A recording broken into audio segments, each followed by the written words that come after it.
นั่งจีมันตนเปิดไปตัวเลยกินแรงอ๋ออากาศหนาว เพิ่นอยู่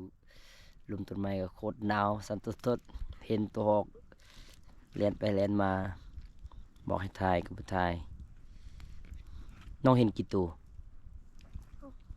6 ตัวอันเลียนไปอีลุมนะ